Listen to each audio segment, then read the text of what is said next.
el informativo de Laboratorio Soluna.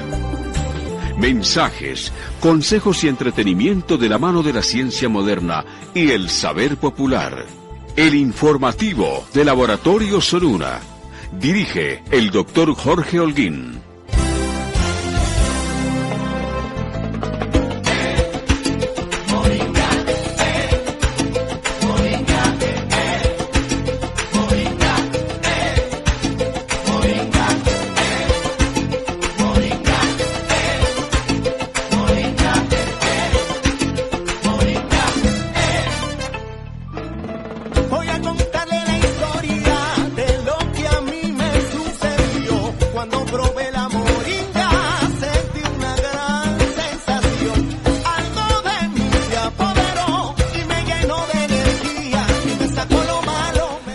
A las 9 de la noche damos inicio al informativo Laboratorio Soluna, aquí en La Voz de la Raza.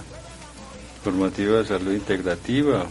Sus profesionales de la medicina acuden a este programa para aportar ideas, educar en salud. Eso es lo más importante. Mi nombre es Jorge Holguín Marín, yo soy el director de este magazine de salud, también director del Laboratorio Soluna, un laboratorio farmacéutico de medicamentos naturales que lleva más de 36 años en el mundo de los recursos naturales. Control Master Wilson Restrepo Cano. Estaremos de 9 a 12 de la noche. Repetición de este programa mañana de 3 a 6 de la tarde, igualmente repite el domingo y el lunes de 3 a 6 de la tarde. Hace mucho tiempo los doctores Ediel Velázquez y el doctor Juan Miguel Ruiz acuden en este espacio a las 9 de la noche los viernes, y siempre temas importantes y temas muy conocidos, son temas de interés general. Tema del día de hoy, la piel, afecciones de la piel, dermatitis. Esto será desarrollado en la primera parte del programa. Doctora y el doctor Juan Miguel son médicos cirujanos de la Universidad de Antioquia. Ese es el título que se da en Colombia, y con amplia experiencia, más de 7 años atendiendo consulta externa, todo tipo de enfermedades. Ellos también expiden algunos certificados médicos.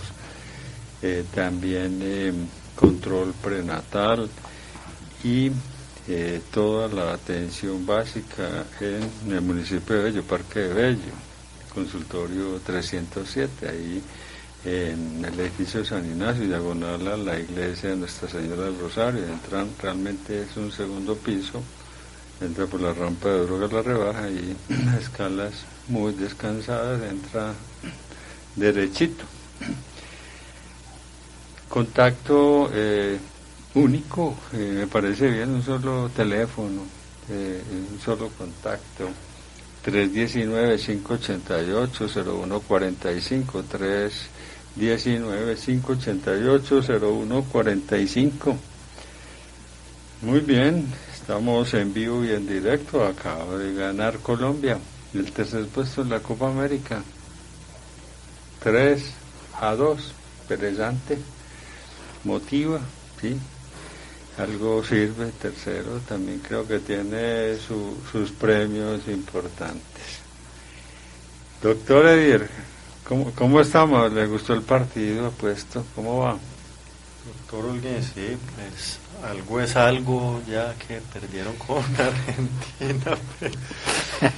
No se pudo. No se pudo, bueno, que esta vez sí se pudo en este. Sí, señor. Y aquí nuevamente nosotros los viernes tocando los temas de interés para la comunidad. Nos gusta desarrollar un tema durante toda esta hora, de modo que la persona quede como informada respecto a ciertos tipos de enfermedades, y normalmente son enfermedades comunes que la gente maneja en su día a día, están en su vocabulario. Entonces nos gusta como tratar ese tipo de enfermedades e informar para ayudar a prevenir. De pronto la persona se conoce causas, manifestaciones, podemos hacer que de pronto los pacientes, las personas detecten a tiempo, encuentren algunos signos, puedan ayudar a prevenir. es nuestra intención con estas charlas de los viernes. Sí, señor. Doctor Juan Miguel, buenas noches. Buenas noches, doctor Holguín, y a todos los oyentes. Y a mí ese tercer puesto no me sabe como mucho, la verdad que... Okay. ¿Cómo que no? No, fracasamos otra vez, doctor Holguín. Está bien. Como siempre, lastimosamente. Bueno, sí. Los que no fracasamos somos nosotros, los doctores Edier Velázquez y Juan Miguel Ruiz, que no, ya no. Cumplimos 8 años, ya 8 años. Porque cuando pasaron por aquí nos conocimos, llevaban 7. Oiga, bueno, ya son 8. El tiempo, sí, ya, claro. Oiga, en un momentico sale uno de la universidad y cada vez tiene menos contacto con los colegas con los cuales terminaron, que fueron para otro país, para otra ciudad, para el área rural. Sí, reunirse con los colegas es imposible porque ya todos están muy ocupados con sus familias y... En todo caso, nosotros siempre firmes en nuestro compromiso de los viernes trayendo temas muy interesantes. Los oyentes recuerden que estamos en un lugar muy conveniente en todo el parque principal de Bello, al costado de la iglesia principal, no tiene pierde, es imposible perderse. Muy bien, desde ayer por la noche habíamos anunciado este tema de la dermatitis. Eso es muy común, las enfermedades de la piel, un órgano tan extenso y un órgano realmente que es como un pararrayos, es el tejido más expuesto en el medio ambiente, incluso mucho más expuesto que el mismo aparato respiratorio, los mismos pulmones. Para entrar como en materia, porque yo creo que cuando uno habla de un tema, así lo haya hablado, y no se ha hablado, siempre se habla de algo distinto, con un enfoque distinto, y muchas personas han escuchado sobre este tema, muchos tienen un gran conocimiento, otros más o menos, otros apenas están empezando a interesar por la salud, al verse del equipo interdisciplinario, el paciente entra a conocer más, a enterarse más de su enfermedad para ver cómo entra a colaborar en el proceso terapéutico y sobre todo empezar a prevenir las enfermedades. ¿Qué es la dermatitis? ¿A qué nos estamos refiriendo? Bueno, recordemos que la terminación itis viene del griego inflamación, digámoslo así. Entonces, dermatitis es una inflamación de la piel. Por definición, es una enfermedad cutánea que casi sin excepción debe producir rasquiña, picazón, lo que nosotros llamamos prurito. Entonces es una enfermedad cutánea de la piel, pruriginosa y que tiene recaídas crónicas.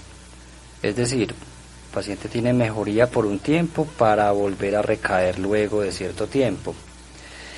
Y que tiene como lesiones características el eritema o enrojecimiento, la costra, que es, digamos así, como un cascarón o como un engrosamiento, la pápula, que son esas pequeñas lesiones como bolitas sin líquido en su interior, y las escamas, que es otro tipo de, digamos, de sobrelevantamiento o resequedad de la misma. Entonces, ¿por qué son importantes estas enfermedades o por qué las traemos a nuestro espacio? Porque es la enfermedad de la piel no mortal más común de todas. Según algunos estudios, entre el 1 y el 20% de las personas del planeta sufren esta enfermedad. Es un rango amplio porque hay mucha variabilidad entre estudios. Sin embargo, ¿de qué nos habla semejante número? De que hay una gran digamos, prevalencia. O sea, imagínese usted el 20% de las personas del planeta, ¿cuántas podrían potencialmente llegar a ser?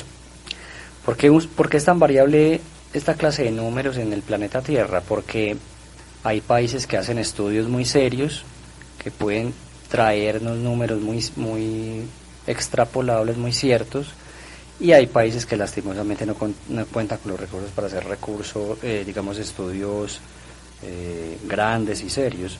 Por esa razón hay tanta variabilidad en esta cifra. Otros estudios indican que entre el 15 y el 30% de los niños la sufren, pero que baja en la edad adulta, porque llega del 2 al 10%. Entonces, es más común en las edades tempranas de la vida, porque a los 5 años de edad entre el 40 y el 80% de las personas que lo sufren llegan a las remisiones, o sea, a la curación. Y este número aumenta a los 15 años, al 90%. Es decir, de los niños que sufren dermatitis, 9 de cada 10 se habrán curado para los 15 años. Las personas que después de los 15 años permanecen con dermatitis suelen tener cuadros más severos, que vale la pena llegar a estudiar. Las dermatitis o inflamaciones crónicas de la piel están muy ligadas a otras enfermedades, como por ejemplo alergia a alimentos, rinitis y asma. ¿De qué se desprende esto? Hay un factor genético que parece ser importante, y es que personas que tienen familiares en primer grado con rinitis, asma o dermatitis tienen una tendencia importante a sufrir estas enfermedades de la piel. Es muy difícil hacer un estudio en Colombia, pero pareciera que prácticamente la mitad de la población tiene rinitis. ¿Y entre hombres y mujeres la dermatitis? En las edades tempranas es muy igualado, pero a medida que van pasando los años es más prevalente en mujeres, un 60% versus un 40%. Pero le decía que la mitad de las personas en Colombia puede llegar a sufrir rinitis. Uno le pregunta a cualquier paciente, ¿usted de qué enfermedad se sufre? Rinitis. Por cierto, se dice rinitis, no renitis. Rinitis, son las tres con I. O sea que hay muchos alergenos seguramente. Sí, efectivamente hay muchos Todos alergenos. los que quiera. Hay muchos alergenos, pero importantemente también parece haber un componente genético. Muchos de los niños que uno ve y jóvenes que dicen que tienen rinitis también tienen tendencia a desarrollar alergias en piel, también se mantienen presentando conjuntivitis crónicas, y buen porcentaje de ellos también tienen asma. Es decir, esos niños que a veces se mantienen alcanzados y a veces les salen brotes y se mantienen con la nariz tapada. Yo creo que muchos los hemos conocido y nos podemos, digamos, identificar. De manera pues que es una enfermedad muy común, y hay muchos subtipos. La más común por lejos es la dermatitis atópica. Sin embargo, hay otras importantísimas como la dermatitis de contacto, que ya ahorita de pronto desarrollamos más el tema con sus diferencias, y también hay otras enfermedades que se confunden, como la dermatitis seborreica, que es por un hongo, que tiene otras características un poquito diferentes, pero digamos que en Colombia hubo un estudio también, de los poquitos que se hacen en Colombia, que mostró que en jóvenes entre 13 y 14 años el 24.6% de ellos tenían una dermatitis. Aquí estoy tirando muchos números y en Colombia es difícil como decir un número, pero el mensaje, digamos, para la población general es que es una enfermedad muy común, que cuando llega a la edad adulta se puede hacer más severa, de modo que más infección. No es infecciosa, que es otra de las características, y les queremos dar el mensaje de que es importante que consulten para que sea tratada, porque puede ser muy sintomática, y mucha gente dice rendirse respecto a esta enfermedad, pero hay que buscar de pronto qué cosas la están precipitando, qué tratamiento se le puede dar para poder llegar a una buena ayuda. Bueno, como se está hablando de un terreno, un tejido que llama la piel, pues vamos a hablar un poquito para mayor conocimiento sobre la piel y cuáles son las funciones de la piel. Bueno, la piel, hay que empezar por decir que es el órgano más grande que tenemos en el cuerpo humano, y digamos en los mamíferos la piel es el órgano más grande que existe. Cuando hablamos de la piel, las personas me preguntarán, bueno, ¿y la piel qué es? ¿Es un cuero ahí que ven de pronto que hacen un zapato de la piel y entonces no entienden bien qué es la piel? La piel consta de 3 capas. Una primer capa que es la epidermis, otra que va por debajo más gruesa que es la dermis y otra más profunda que es el tejido celular subcutáneo. Entonces, esas 3 capas componen lo que es la piel. La primera capa, que es la epidermis, es un tejido que es duro, rígido, avascular, o sea que no tiene vasos sanguíneos, no tiene sensibilidad. El 90% de esta primera capa está compuesta por unas células llamadas queratinocitos, los cuales forman queratina y dan la consistencia rígida y dura a la piel. Entonces, así la piel no se vea pues dura al tacto o a simple vista. La piel es muy dura, muy rígida. Penetrar la piel requiere pues una fuerza considerable. Tiene que ser un objeto filoso o un trauma con mucha energía para que la piel se perfore. Incluso con una aguja, cuando las personas ven que van a de pronto tomar muestras sanguíneas, a veces la aguja no entra muy fácil. O una vacuna, por ejemplo, la vacuna, cuando van a introducir la aguja tiene cierta resistencia. Esa resistencia es dada por la queratina que producen los queratinocitos. Entonces esta primera capa tiene esa característica. Un 10% de la célula, un 10% son los famosos melanocitos, que eso sí la gente los ha escuchado. Los melanocitos son estas células que dan la coloración. A mayor cantidad de melanocitos, mayor producción de melanina y la piel puede ser más oscura, más blanca, dependiendo de la cantidad de estos. Entonces, estos son los que dan el color a la piel. Perdón, cuando hay vitiligo, ¿qué le pasa a los melanocitos? Empiezan a no producir melanina y se va despigmentando la piel, entonces es lo que ocurre. Y entonces lo que se busca con el vitiligo es despigmentar el resto de la piel que está pigmentada. Sí, porque la piel que ya perdió su pigmentación ya no se vuelve a recuperar, esa ya que se quedó así. Me parece que fuera un problema autoinmune en donde el propio cuerpo ataca al melanocito y este es incapaz de producir el pigmento. Entonces, la persona se está volviendo blanca, debe quedar toda blanca si quiere pues llegar a un color uniforme. Bueno, ¿cuántas otras capas células son 3 capas. Entonces la primera capa está compuesta de eso,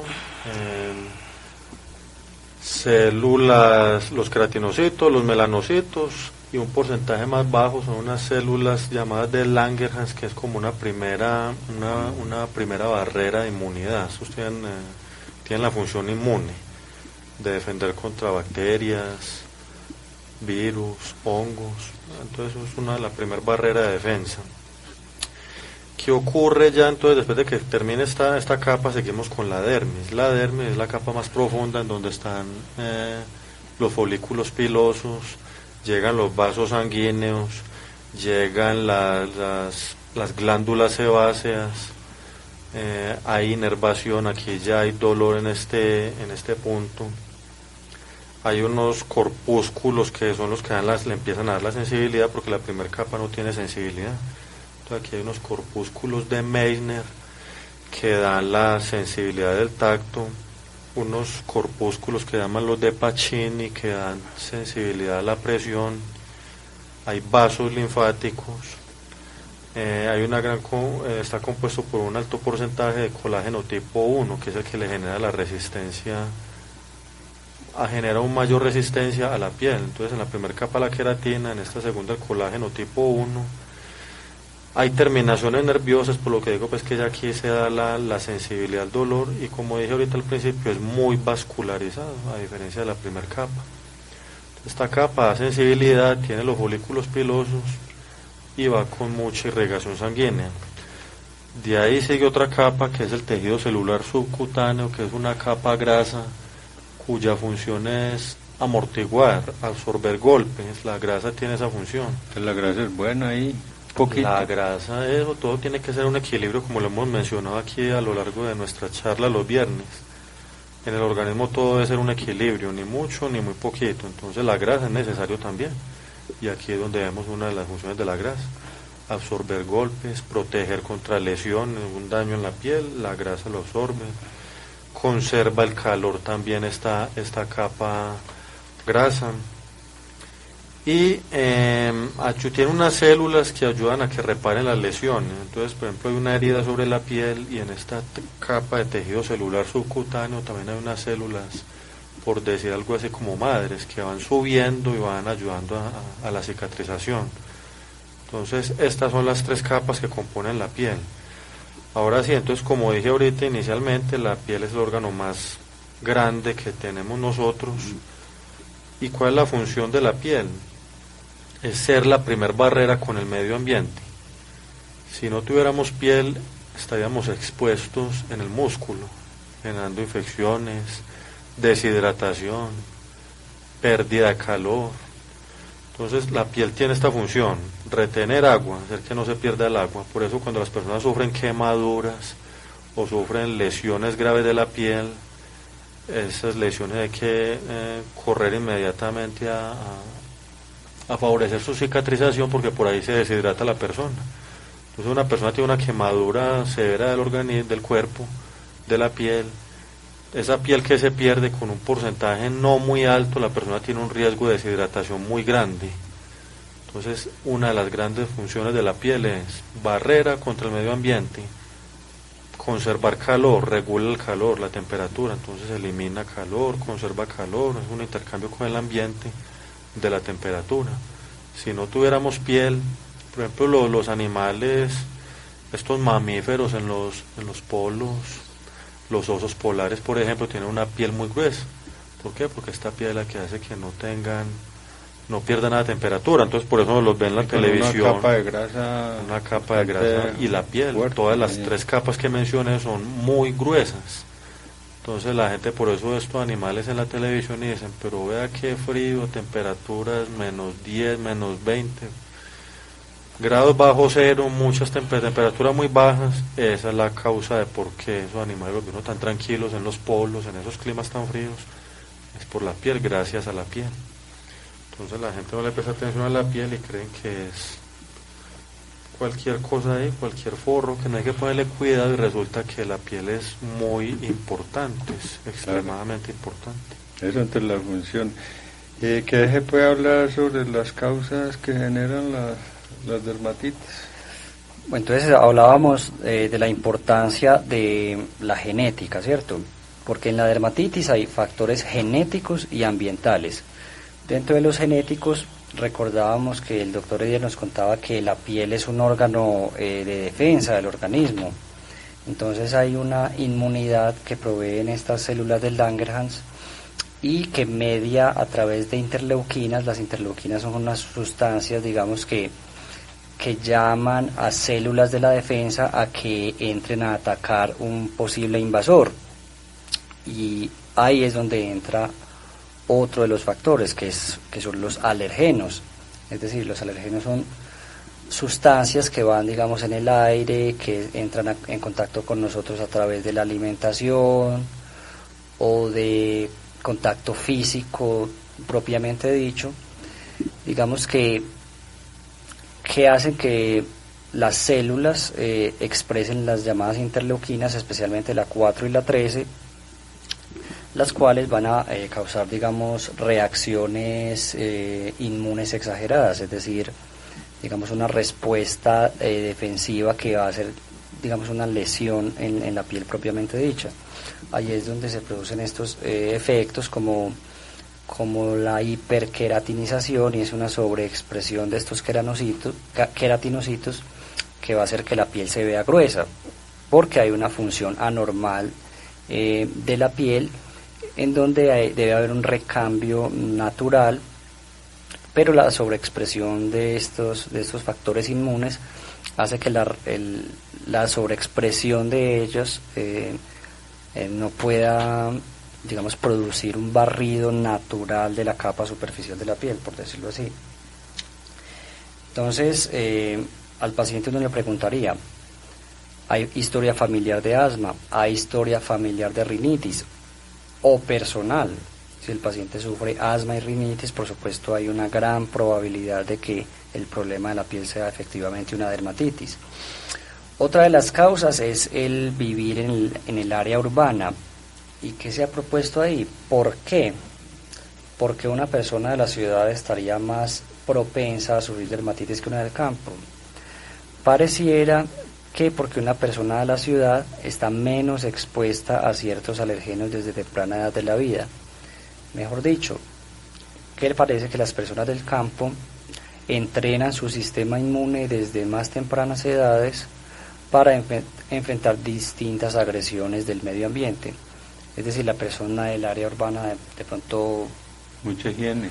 Exactamente, ahí usted lo dijo muy bien, la excesiva higiene hace que la piel, digamos, esté muy expuesta. En cambio, la persona del campo, no estoy diciendo, por supuesto, que la persona del campo sea desasiada, ni mucho menos, sino que tal vez en la ciudad, por la misma contaminación o por las mismas reuniones, el día a día, uno esté constantemente pasándose pañitos, usando tal o cual jabón, lo cual deja, digamos, que la piel sin una capa superficial de suciedad, exponiéndola probablemente a más alergenos. Eso es una propuesta que se ha hecho. Por supuesto, estas propuestas son propensas al cambio también, porque la medicina es una cosa muy dinámica. Y otro de los factores pareciera ser el estrato alto, es decir, es una enfermedad que da más en ricos. ¿Será esta la misma explicación?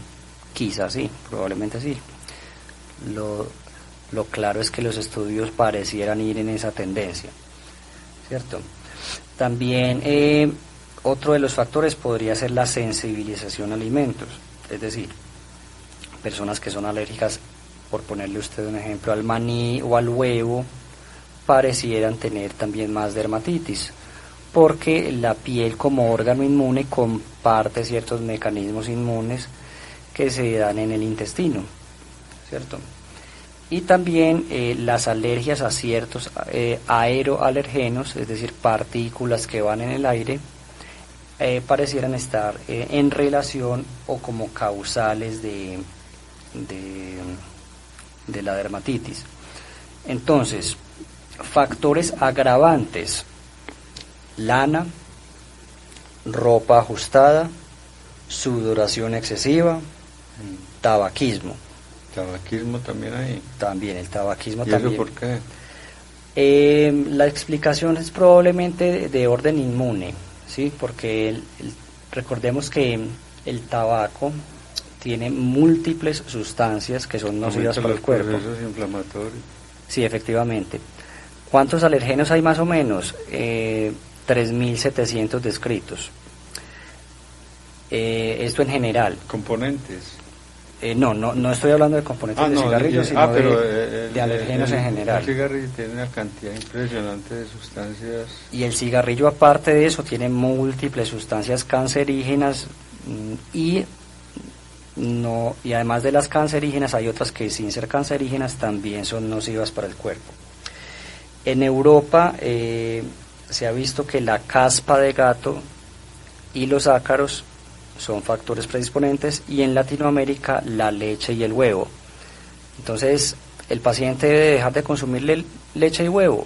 No, simplemente el paciente debe estar muy atento, de pronto, si tiene un gato en la casa, si hay ácaros en los colchones, si el huevo le hace daño. Entonces, los ácaros, ¿cómo los ven en los colchones? Con tan pequeñitos.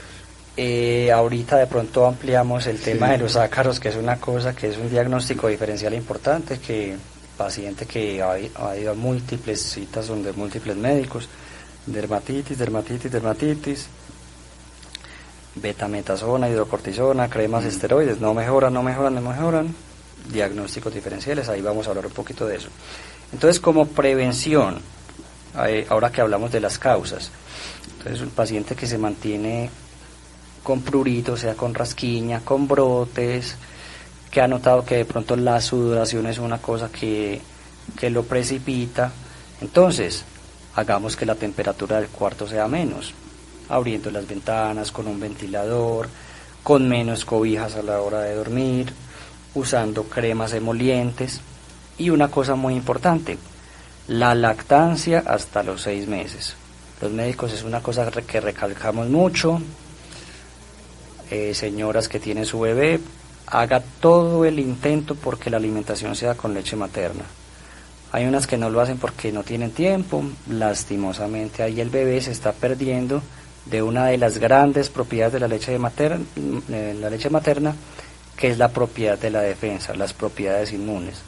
La leche materna tiene muchas ventajas, es gratis, está a la temperatura correcta, está en la consistencia correcta, y es el mejor alimento posible para el bebé. Pero a veces hay inconvenientes en ciertas mujeres. Sí, efectivamente, pero entonces tratar lo máximo que la lactancia sea exclusiva hasta los 6 meses. Si no se puede, bueno, hay leches especiales en los mercados que suplen hasta cierto punto, pero no totalmente. Otro factor que pareciera ser protector, aquí hablando dentro de las causas, es hacer ejercicio. Hacer ejercicio por algún motivo, digamos que modula la respuesta inmune, pero importante bañarse después del ejercicio, porque recordemos que la sudoración es otro de los factores. Y otra de las cosas, digamos, pacientes recurrentemente con dermatitis que no mejoran, es limpiar el polvo de la casa, porque el polvo es una de las grandes alergias que no solo da rinitis y asma, sino también dermatitis. Entonces uno le puede decir al paciente, por favor limpie, sacuda bien la casa. Si vive en una zona donde se produce mucho polvo, 1 o 2 veces al día, y verá que de pronto hay cierta mejoría. Bueno, con respecto a la forma de manifestarse, cómo se manifiestan las dermatitis, pero antes de esto, pues quería recordar que los doctores ahí, el doctor Juan Miguel, son médicos de la Universidad de Antioquia con mucha experiencia en consulta externa. Ellos atienden en el municipio de Bello. Ahí hay un número de contacto, el 319-588-0145. Repito, 319-588-0145. ¿Cómo se manifiestan las dermatitis? O sea, ¿cómo los vamos a conocer? Bueno, la dermatitis tiene unas características que a veces pueden confundirse con infecciones de la piel. Entonces hay veces hay hongos en la piel, ácaros, como aquí ya dijo el doctor Juan Miguel, cualquier otro tipo de lesiones de pronto malignas, también como cáncer, que pueden cursar como una dermatitis a simple vista, que el paciente puede decir tengo dermatitis y resulta que no. Entonces la dermatitis hay que mirarla muy bien, tiene que revisarla al médico y ser el mismo médico el que la diagnostique, para evitar estas confusiones que a veces pueden ser graves, mortales. Imagínese confundir una dermatitis con un cáncer, que porque el vecino le dijo que era una dermatitis y aplíquese esta crema, que eso mejora, y resulta que hay cremas para la dermatitis que a veces mejoran ciertas lesiones por hongos. A veces las cremas de la dermatitis pueden mejorarla, pero no la mejoran, la enmascaran. Entonces un hongo se trata con una crema para una dermatitis y probablemente mejora en apariencia, pero el hongo sigue ahí. Cuando ya reaparece es peor. Cáncer de piel también podría inicialmente con un tratamiento para una dermatitis podría mejorar, aparentemente mejorar, pero no es que vaya a mejorar. Entonces por eso hay que ir al médico siempre ante estas lesiones, porque el único que está autorizado para enviar tratamientos es el médico, por simple que sea la enfermedad, por simple que parezca el tratamiento, es el médico el que ordena el medicamento, no el paciente, ni el vecino, ni la enfermera vecina, ni nadie, no, el médico. ¿Cómo se manifiesta la dermatitis? El síntoma cardinal, que es casi siempre constante, ya se ha mencionado mucho, es la picazón que generan. Entonces casi siempre va acompañado de este prurito que es la picazón, la rasquiña. La rasquiña crónica, esa picazón hace que se vayan generando lesiones con el tiempo que van perpetuando la dermatitis. Entonces, dependiendo del tiempo de aparición, la dermatitis puede ser aguda, subaguda o crónica. Aguda, la que apareció ya, amaneció en la persona y por la noche apareció con una dermatitis. Normalmente estas dermatitis agudas, cuando ocurren en tiempos muy cortos, tienden a ser húmedas, se llaman lesiones líquidas, entonces pueden tener ampollas, vesículas, eritema, el eritema es enrojecimiento, el edema es la inflamación, el exudado es cuando sale líquido, la gente ve la lesión y ve que se moja la lesión, que está húmeda, humedecida. Estas son las agudas. En estas lesiones el tratamiento ideal son cuando ya el médico determina que es una dermatitis, lo ideal son los tratamientos de base líquida, como las lociones, soluciones, o sea que sean en base acuosa. Estas sirven para las lesiones agudas. En las subagudas empieza ya, cuando llevan ya más de 4 o 5 semanas, ya empiezan a ser subagudas, y en estas la descamación es como el síntoma cardinal, además de la picazón. Entonces ya empieza a ser una piel reseca que bota una escama fina cuando se rasca, y aquí ya empiezan a ser buenas los tratamientos ya de base oleosa. Lo mismo que en las crónicas. En las crónicas es la misma descamación, pero ya es mucho más fuerte. Ya hay un agrietamiento de la piel, hay una liquenificación, que es un engrosamiento de la piel, se caracteriza porque la piel se pone más gruesa y las marcas normales de la piel se realzan, entonces las arruguitas normales de la piel se ven más claras, la piel es más gruesa al tacto en ese punto, descama. Entonces aquí en esta ya lo que sirve más son los emolientes y los preparados de base grasa. ¿Qué más se puede ver en la dermatitis? Se pueden ver máculas, que son, digamos, parches en la piel. La gente lo ve como anillos a veces, por ejemplo, que hay una dermatitis que por cierto se llama numular, que significa pues en forma de anillo.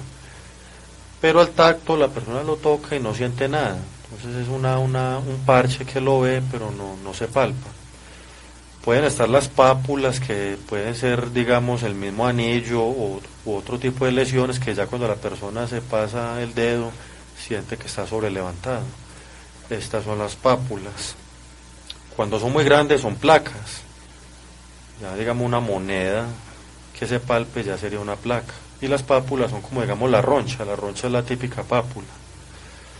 ¿Qué pasa con esta dermatitis? ¿Cómo se pueden manifestar? También están relacionadas con la exposición a algún alergeno.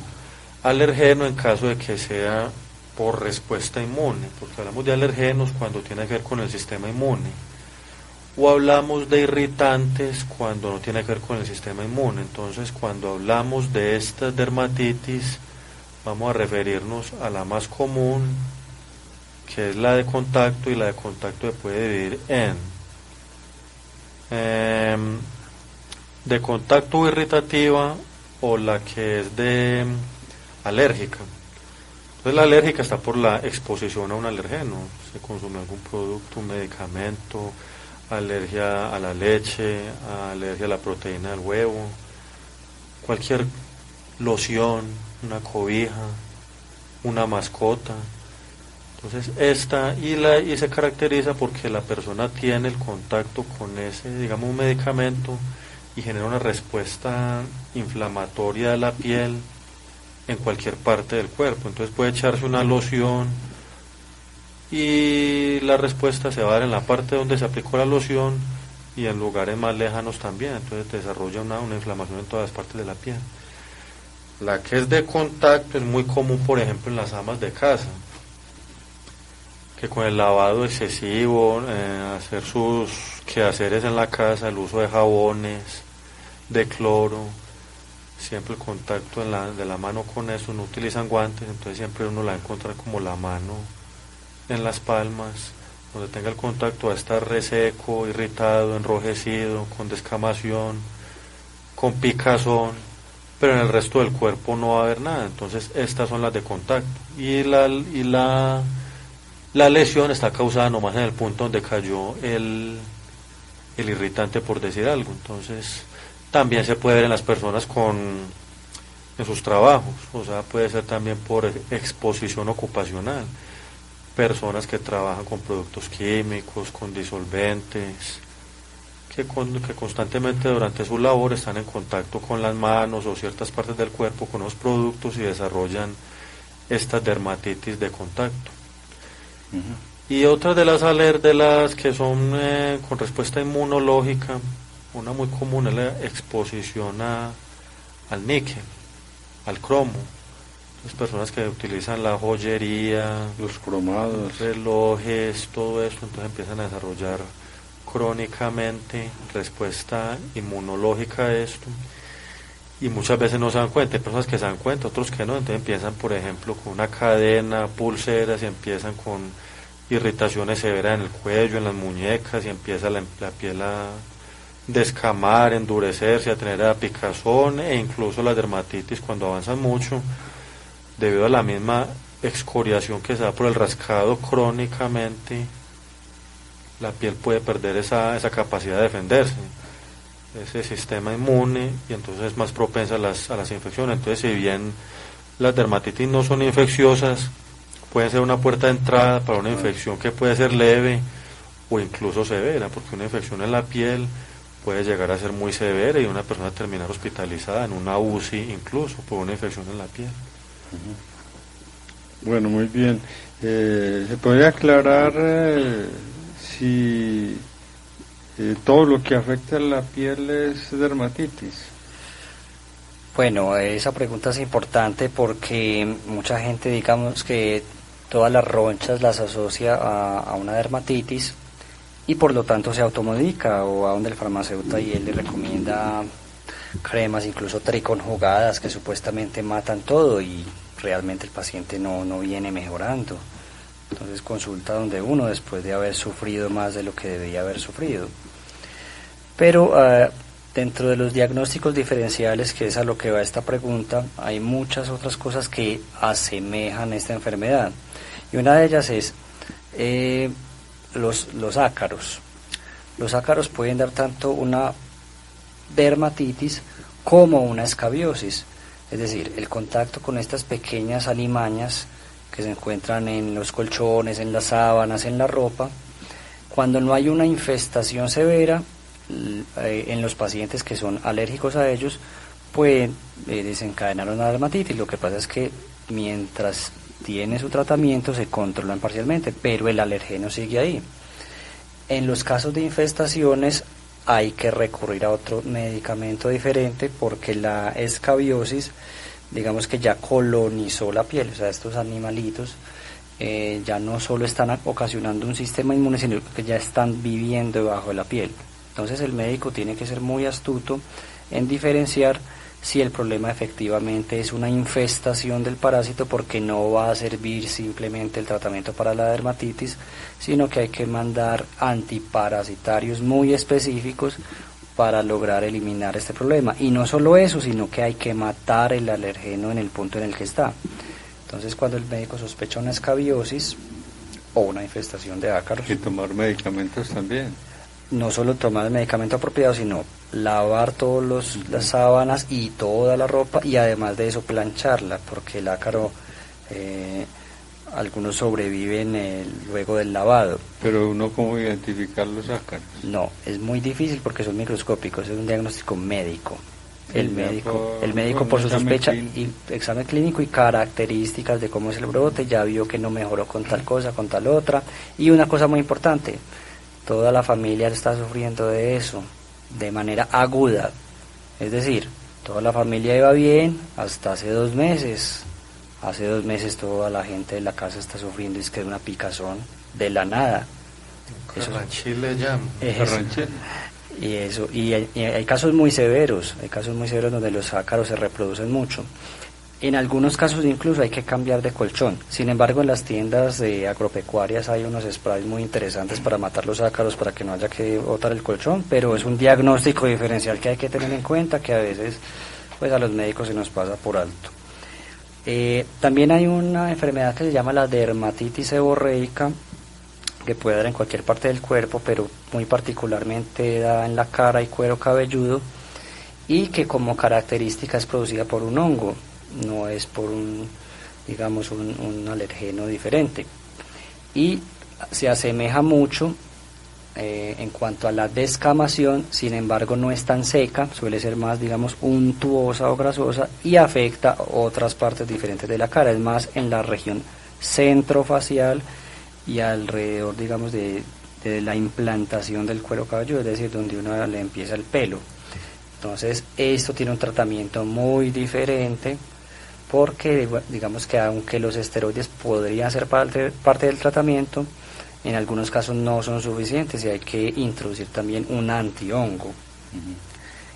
Como el doctor Edier explicaba que la presentación puede ser tan heterogénea, es decir, pueden dar tantos tipos de lesiones en tan distintas etapas de la enfermedad, entonces cuando explicaba de vesículas, que es como las lesioncitas sobrelevantadas con líquido, lo que pasa es que las pápulas no tienen líquido en el interior, son secas.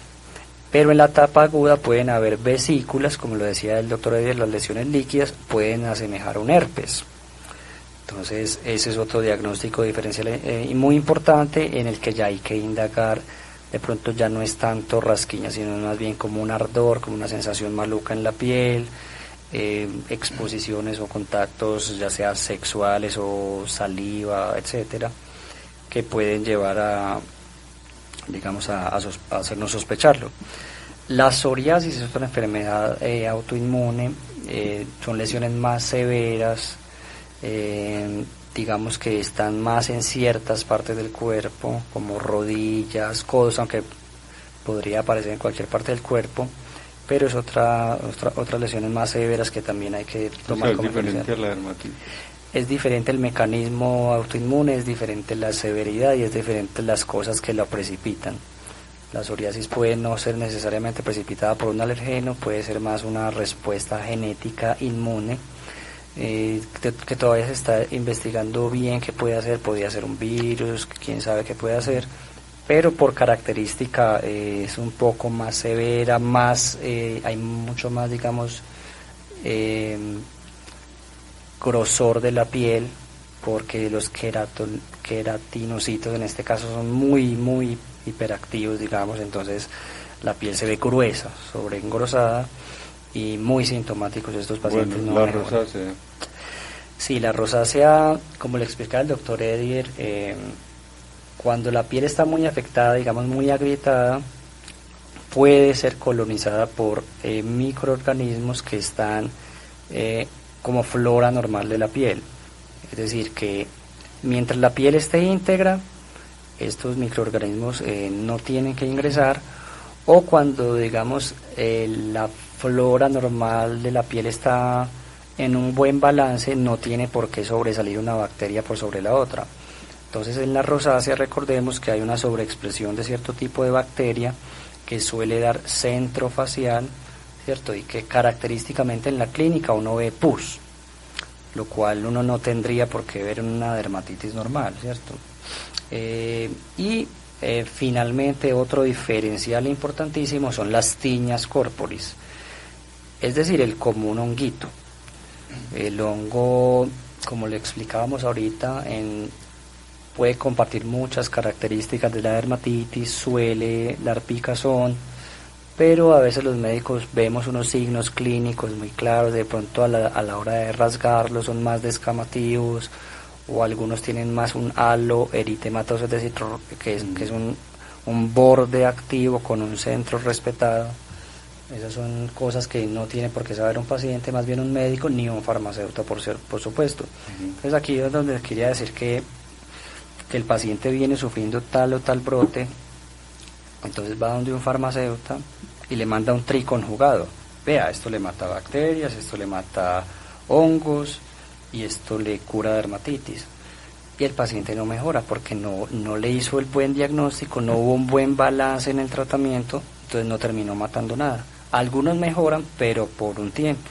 Entonces vuelven a los 3 meses, vea, me volvió a salir esto, me apliqué tal y tal crema. De manera que los diagnósticos diferenciales son importantísimos en la medicina, porque la medicina, más que una ciencia, es como un arte, donde uno va viendo tal cosa funcionó, a tal persona también le dio, será una cosa contagiosa, de manera que el médico también tiene que ser muy astuto a la hora de de interrogar y de evaluar. Vámonos para el consultorio del municipio de Bello, el consultorio 307. Llega un paciente que llega con motivo de consulta, que rasquiña, sí. Entonces, ¿qué se valoraría? ¿Qué se indagaría? O sea, pues llega así, de pronto tiene una dermatitis, pero dice que le molesta la piel. Para que la persona llegue al consultorio hay algo indispensable que el paciente tiene que saber, que es el número de nosotros, 319-588-0145. 319-588-0145. Eso lo debe saber Eso lo primero que debe saber el paciente para poder llegar con la dermatitis. ¿Qué necesita saber de esa consulta? ¿De qué le pregunta? Cuando ya el paciente solicitó su cita en este número, entonces vamos al consultorio y hay que observarlo completamente. Ya he dicho que es muy importante observar la persona, la actitud con la que llega, darle una primera mirada. Cuando lo ve uno de pie en la puerta, uno mira si tiene un problema, en este caso, por ejemplo, en la piel, uno ya empieza a ver la cara, los brazos, depende pues como la ropa que lleve, uno ya se va dando cuenta por qué puede la persona estar consultando.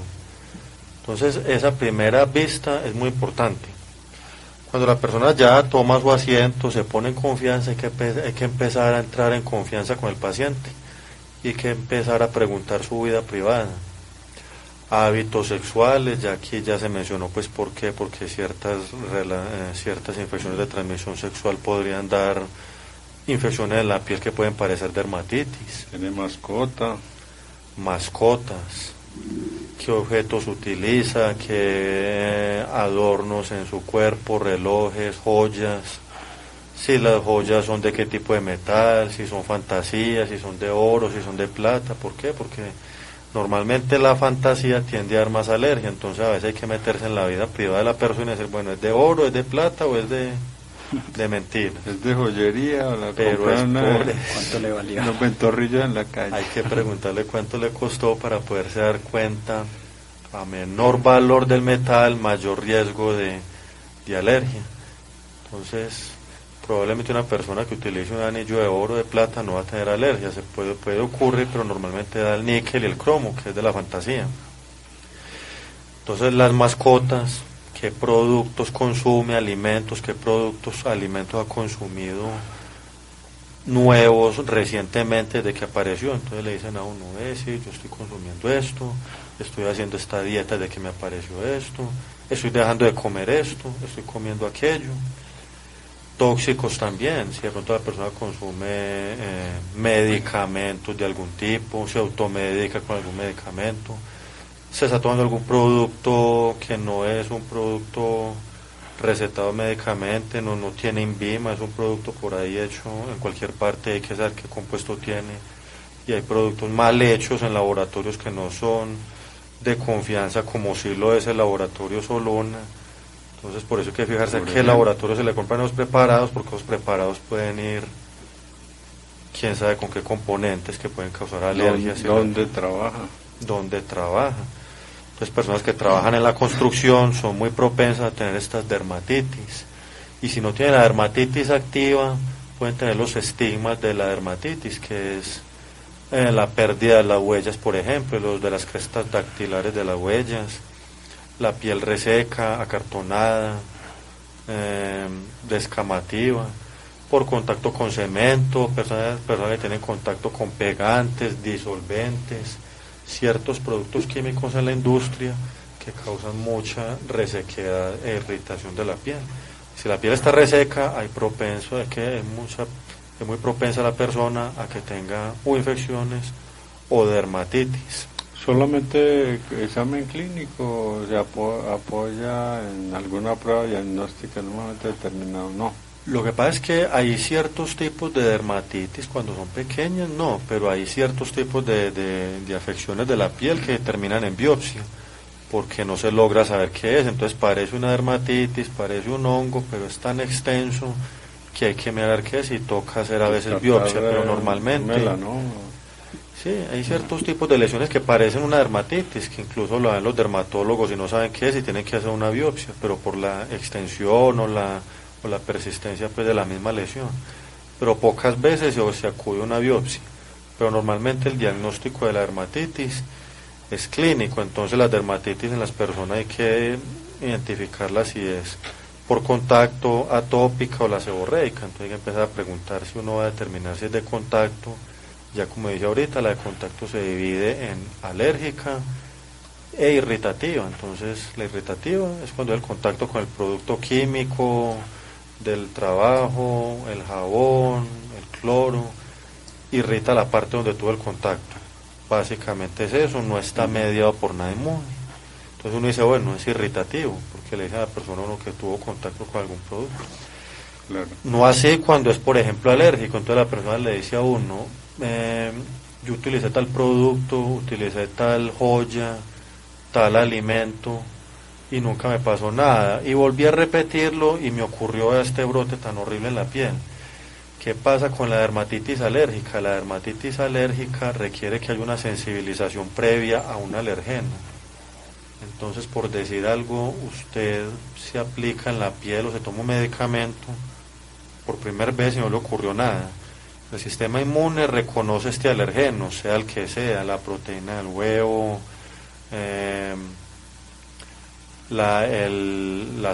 cualquier harina, cualquier producto lácteo, bueno, en fin, cualquier cosa puede ser un alergeno.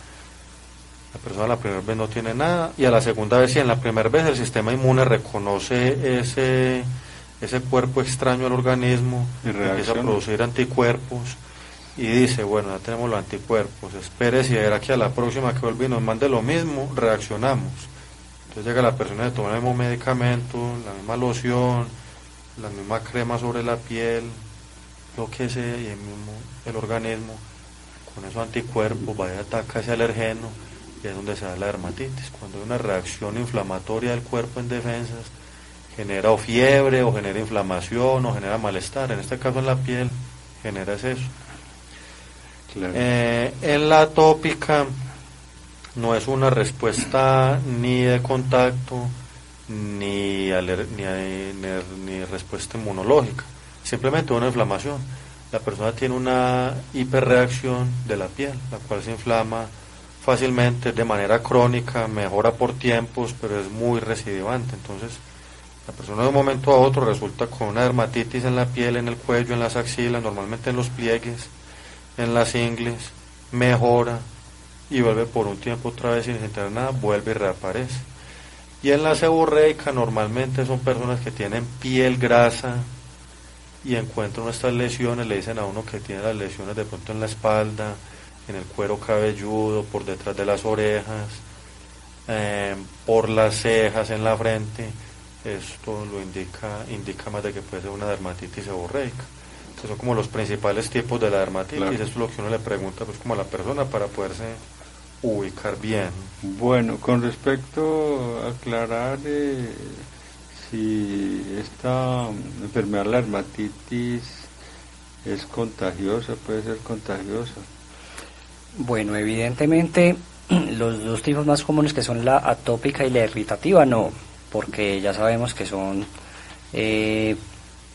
alergenos o cosas que tienen que ver con el contacto. La seborreica puede ser por contacto directo, porque recordemos que es un hongo, pero recordemos que aquí habría que entrar a hablar de los diferenciales. Obviamente una escabiosis sí es contagiosa, por supuesto, que eso no es una dermatitis, por supuesto que el herpes también, y las tiñas. Entonces aquí esta pregunta es muy importante, porque las tiñas son estos hongos, esos paños, como le decimos popularmente, estos sí que pueden ser contagiosos. Los niños van a una piscina y si hay muchos hongos en esta piscina, el agua está maltratada, 15 de 30 salieron con un hongo. Obviamente esto es el caso de una enfermedad contagiosa, pero cuando el médico es el que debe diferenciarlo, no debe ser el paciente, llega al diagnóstico final de una dermatitis, entonces evidentemente le dirá al paciente que no se preocupe, no se le va a contagiar a la familia. Claro, y una de las inquietudes interesantes es sobre que si se aplica antisolares y si hay que cuidarse del sol, las advertencias. ¿Se puede recibir el sol si se tiene diagnóstico de dermatitis? Bueno, el sol es muy importante porque ayuda a la producción de la vitamina D, la energía. Si una persona no recibe el sol puede pasar un día desanimado, sin energía. O sea, el sol es muy importante para ayudar como a la revitalización del cuerpo, y entre esto la vitamina D. La vitamina D se produce con el sol. La vitamina D tiene muchas funciones en la absorción del calcio. Bueno, un día hablamos de osteoporosis en la que interviene la vitamina D. La vitamina D además tiene factores antimicrobianos sobre la piel, ciertos factores antimicrobianos que ayudan a que combata infecciones. ¿Qué pasa? De ninguna manera está recomendado recibir el sol directamente sin ninguna protección solar. O sea, es intolerable. Si van a un dermatólogo, el dermatólogo le va a decir, no, el sol no se puede recibir así sin protección solar, porque es de las principales causas de cáncer de piel.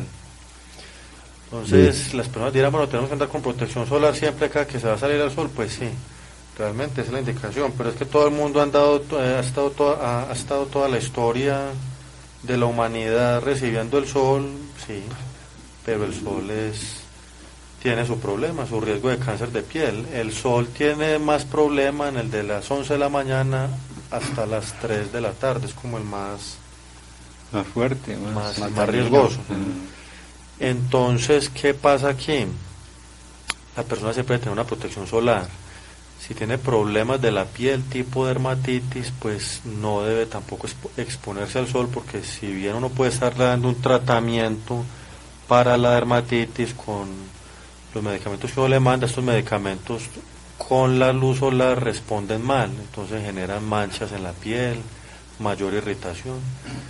Y de por sí así no está recibiendo un tratamiento, si la persona tiene una dermatitis activa y así no está recibiendo tratamiento, el sol se la puede acabar de empeorar. Y además hay riesgos, hay personas que son alérgicas al sol, que el sol les causa dermatitis solar. Entonces la dermatitis solar es una de esas, por ejemplo. Entonces definitivamente el sol es necesario, pero es necesario recibirlo en los horarios adecuados, saber que entre las 11 de la mañana y 3 de la tarde es el más perjudicial. Y lo perjudicial del sol el sol tiene casi todas las ondas electromagnéticas, pero las principales que tienen que ver con la piel son los rayos UV. El sol tiene otros espectros de onda, infrarrojos, en fin. Pero los UV son los que tienen que ver con la piel. Estos son los dañinos y estos son los que protegen los filtros solares. Por eso en los filtros solares dice protección UV tal número. Es porque es contra los rayos UV. Entonces, si la persona tiene enfermedades de piel, lo aconsejable es no recibir el sol directamente, no en estas horas, y utilizar siempre bloqueadores solares, porque sí va a tener una tendencia que se le empeoren la dermatitis con esta radiación. Y finalmente, si la dermatitis tiene curación o tiene tratamiento, ¿qué? Sí, las dermatitis tienen tratamiento y algunas de ellas remiten, por eso les explicaba ahorita que no vuelven a aparecer. Que no vuelven a aparecer incluso sin tratamiento. Las que perduran en el tiempo tienen manejos crónicos, no solamente tópicos, sino también hay ayudas orales muy importantes que no solo tienen que ver con los antihistamínicos, sino también algunas veces los inhibidores de leucotrienos como prototipo Montelukast pueden dar cierta ayuda en tipos extremos. Y el pilar del tratamiento sin duda son las cremas esteroides, las cuales hay diferentes potencias. Algunas de ellas no se deben usar en la cara se deben usar las cremas esteroides que son más suavecitas, digámoslo así, y también en los genitales y en mucosas también se debe evitar que sean de alta potencia, pero hay tratamientos crónicos importantes en cuanto a la medicina, pero más importantemente que el paciente logra identificar qué exacerba la dermatitis. Entonces, parte del tratamiento de la persona que, por ejemplo, le causa alergia el lavaplatos, yo les explico pues particularmente, póngase un guante de tela primero, póngase la mano con bastante emoliente y encima del de tela ponga el de látex. Eso es simplemente un ejemplo de las formas de tratamiento, porque a pesar de que haya un buen manejo médico. Si el alergeno persiste incomodando, la mejoría no va a ser absoluta. Claro, bueno, doctor Edier, doctor Juan Miguel, una información muy importante, va a ser de mucho beneficio para las personas que escuchan este tipo de programa. Recuerde que este programa va a repetir mañana sábado, domingo, lunes, de 3 a 6 de la tarde. Cualquier información hay un contacto, 319-588-0145, 319-588-0145. Doctor Edier, ¿cuál es el teléfono? 319-588-0145. Este es el teléfono que tiene que memorizar para poder que en la consulta le hagamos la revisión que propusimos. Doctor Juan Miguel. No, y a las personas con mala memoria, anote 319-588-0145. ¿Dónde puede guardar el teléfono? ¿En una casa o en un equipo? ¿En qué es mejor? Pues, no, un papelito, si uno lo pone en un papelito. En la nevera, ¿qué tal en la nevera? Ahí. Todos usamos la nevera a diario. ¿La nevera? Sí, póngalo en la nevera, sí. Ahí. ¿Y quién no va a la nevera? Diario la usamos, ¿no? No, es que es... Gracias a Dios. Nevera, sí. Bueno, muy importante para el tema de hoy. Creo que este magazine pues, enriquece con la presencia de ustedes, así como todos los especialistas que vienen durante toda la semana. Muy bien, entonces próximo viernes estaremos conversando. Muchas gracias. A usted, doctor Olguín. Gracias, doctor Olguín. Nos vemos la próxima. El informativo de Laboratorio Soluna.